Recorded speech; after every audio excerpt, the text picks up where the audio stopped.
नमस्कार। आज हम बात करेंगे गीता के द्वितीय अध्याय के श्लोक क्रमांक 3, 4, 5 और 6 के बारे में। क्लैव्यं मास्म गमः पार्थः न तत्त्वयुपपद्यते क्षुद्रं हृदय दौर्बल्यं त्यक्त्वोत्तिष्ठ परंतप। हे प्रथापुत्र, इस हीन नपुंसकता को प्राप्त मत हो, यह तुम्हें शोभा नहीं देती। हे शत्रुओं के दमन करता, हृदय की क्षुद्र दुर्बलता को त्याग कर युद्ध के लिए खड़े हो। तात्पर्य: अर्जुन को प्रथापुत्र के रूप में संबोधित किया गया है। प्रथा कृष्ण के पिता वसुदेव की बहन थी, अतः कृष्ण के साथ अर्जुन का रक्त संबंध था। यदि क्षत्रिय पुत्र लड़ने से मना करता है तो वह नाम का क्षत्रिय है, और यदि ब्राह्मण पुत्र अपवित्र कार्य करता है तो वह नाम का ब्राह्मण है। ऐसे क्षत्रिय तथा ब्राह्मण अपने पिता के अयोग्य पुत्र होते हैं। अतः कृष्ण यह नहीं चाहते थे कि अर्जुन अयोग्य क्षत्रिय पुत्र कहलाएं। अर्जुन कृष्ण का घनिष्ठतम मित्र था और कृष्ण प्रत्यक्ष रूप से उसके रथ का संचालन कर रहे थे।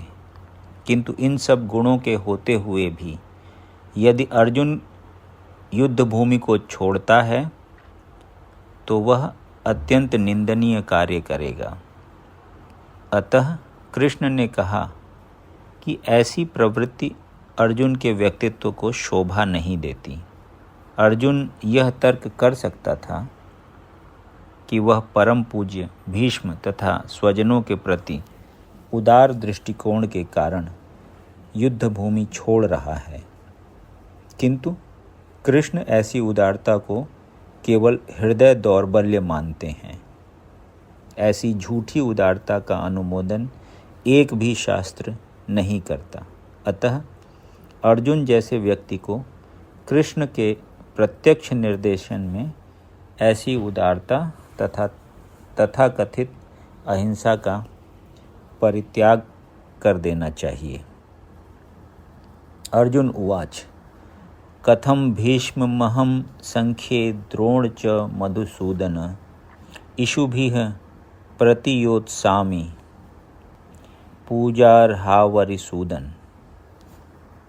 अर्जुन ने कहा, हे शत्रुहंता, हे मधुसूदन, मैं युद्ध भूमि में किस तरह भीष्म तथा द्रोण जैसे पूजनीय व्यक्तियों पर उलटकर बाण चलाऊंगा।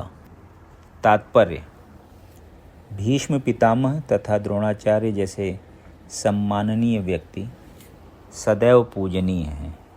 यदि वे आक्रमण भी करें तो उन पर उलटकर आक्रमण नहीं करना चाहिए।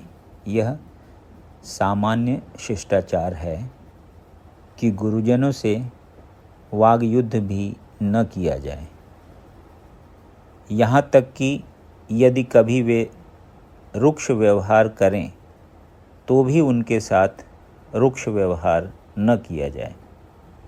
तो फिर भला अर्जुन उन पर बाण कैसे छोड़ सकता था? क्या कृष्ण कभी अपने पितामह नाना उग्रसेन या अपने आचार्य सांदीपनी मुनि पर हाथ चला सकते थे? अर्जुन ने कृष्ण के समक्ष ये ही कुछ तर्क प्रस्तुत किए।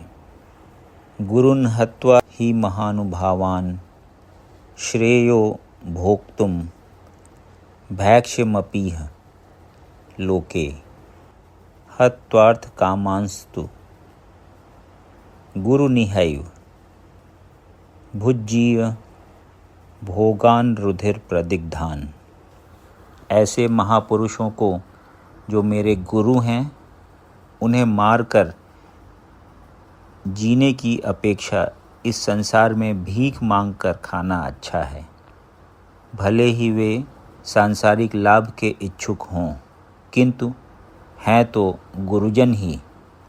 यदि उनका वध होता है तो हमारे द्वारा भोग्य प्रत्येक वस्तु उनके रक्त से सनी होगी।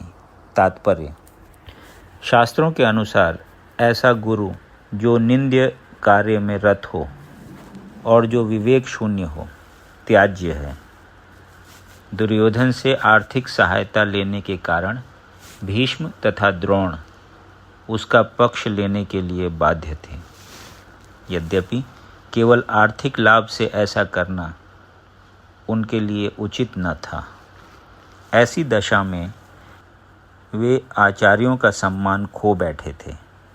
किंतु अर्जुन सोचता है कि इतने पर भी वे उसके गुरुजन हैं, अतः उनका वध करके भौतिक लाभों का भोग करने का अर्थ होगा रक्त से सने अवशेषों का भोग।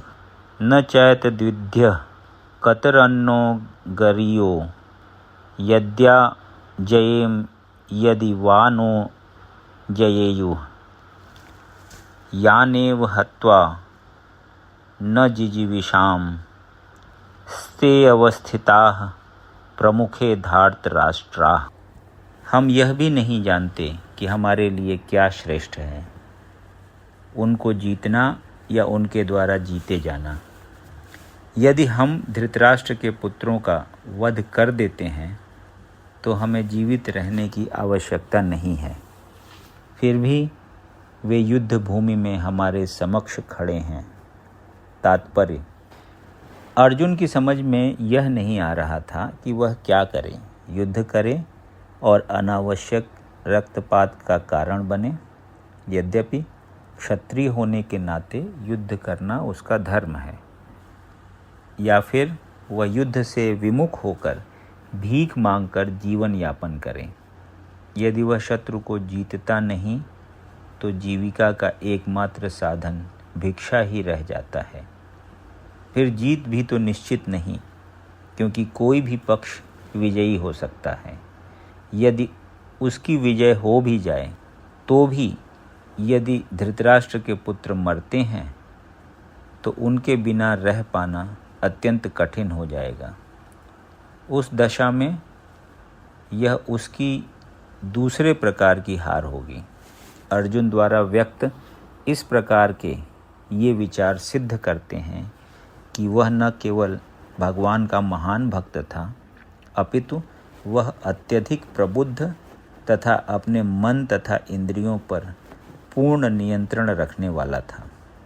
राज परिवार में जन्म लेकर भी भिक्षा द्वारा जीवित रहने की इच्छा उसकी विरक्ति का दूसरा लक्षण है।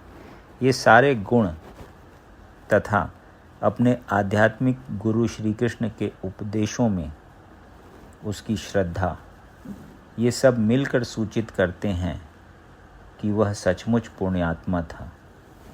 इस तरह यह निष्कर्ष निकला कि अर्जुन मुक्ति के सर्वथा योग्य था।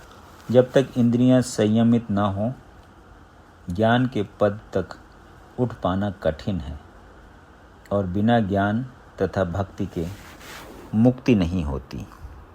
अर्जुन अपने भौतिक गुणों के अतिरिक्त इन समस्त दैवी गुणों में भी दक्ष था।